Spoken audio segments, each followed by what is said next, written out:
مجھے ایک زوردار تھپڑ رسید کی اور فرمایا غیر مقلد عالم کا نام لیتے ہوئے آپ نے مولانا اور صاحب کیوں نہیں لکھا؟ مثال کے طور پر ان کا نام ہے غلام رسول، تو آپ نے ان کا نام مولانا غلام رسول صاحب کیوں نہیں لکھا؟ الحمدللہ رب العالمین والصلاة والسلام علی سید الانبیاء والمرسلین، اما بعد۔ حال ہی میں مفتی عبدالواحد قریشی صاحب دامت برکاتہ العالیہ نے مفتی طارق مسعود صاحب کے خلاف ایک کلپ شائع کیا ہے، جس کے اندر مفتی طارق مسعود صاحب کے خلاف بہت غلط الفاظ استعمال کیے۔ مفتی طارق مسعود صاحب کا قصور کیا تھا؟ انہوں نے صرف اپنی ایک رائے پیش کی۔ مفتی طارق مسعود صاحب نے نہ کسی کے خلاف کوئی بات کی، نہ کسی کے خلاف کوئی غلط الفاظ استعمال کیے۔ انہوں نے تو اپنی ایک رائے پیش کی، اپنا فیصلہ کسی پر مسلط تو نہیں کیا، لیکن اسی کو ایشو بنا کر مفتی عبدالواحد قریشی صاحب نے بہت غلط الفاظ استعمال کیے۔ پہلی بات تو یہ ہے، مفتی طارق مسعود صاحب بھی ہمارے ہی مذہب کے مفتی صاحب ہیں، ہمارے ہی مذہب کے عالم ہیں۔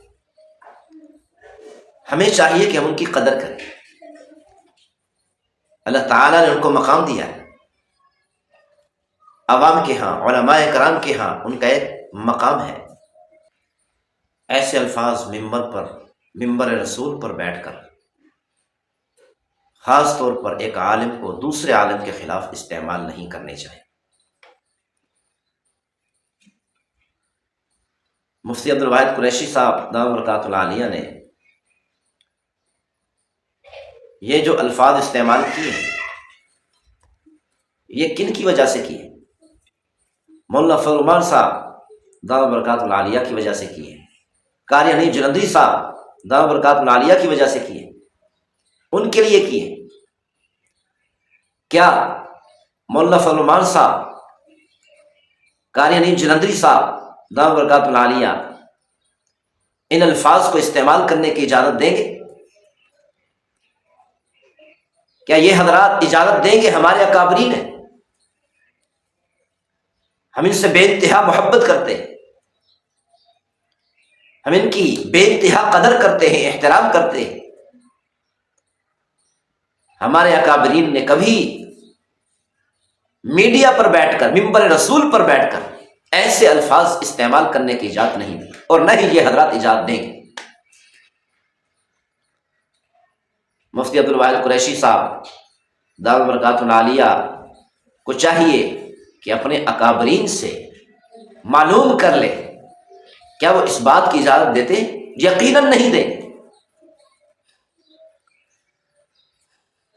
مولانا زاہد الراشدی صاحب کا واقعہ ہے، میں نے ان کی زبانی خود اپنے کانوں سے سنا۔ انہوں نے فرمایا کہ میں نے ایک مرتبہ، ابھی میری پڑھائی چل رہی تھی، پڑھ رہا تھا،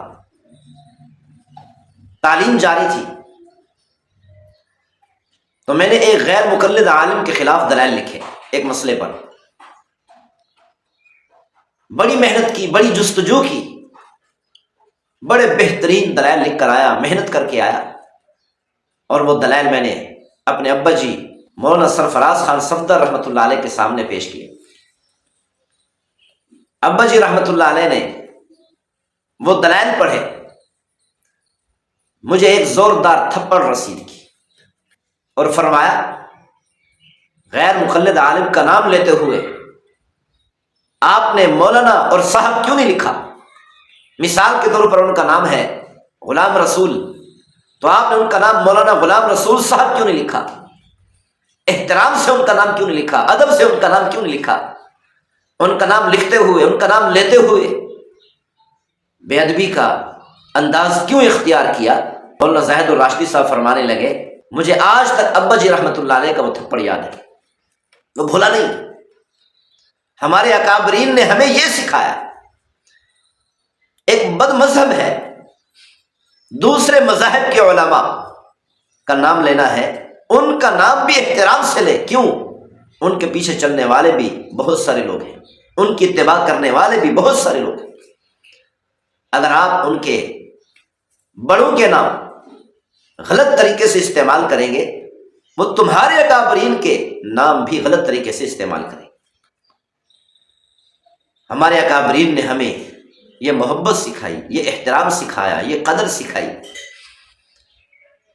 میری ایک رائے ہے، مفتی عبدالواحد قریشی صاحب دام برکات العالیہ، یہ میرے لیے بھی بڑی شخصیت ہے، اللہ نے ان کو قدر دی ہے، ان کو عظمت دی ہے، لیکن ایسے غلط الفاظ ایک دوسرے مفتی صاحب کے خلاف، وہ بھی اپنے ہی مذہب کے، استعمال نہیں کرنے چاہیے۔ اگر زیادہ غصہ ہے، زیادہ ناراضگی ہے، ان کے سامنے جا کر فیس ٹو فیس بیٹھ کر ان سے گفتگو کریں، ان سے بات کریں، اپنا غصہ وہاں پہ جا کر نکالیں۔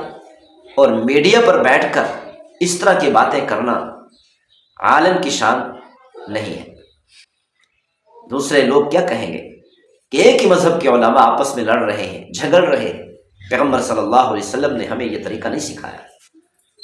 یہ بہت زیادہ چل رہا ہے، صرف مفتی صاحب نہیں بلکہ اور بھی علماء ہیں جو ایک دوسرے کے خلاف بہت غلط الفاظ استعمال کرتے ہیں میڈیا پہ بیٹھ کر۔ یہ درست نہیں ہے، یہ اچھا نہیں۔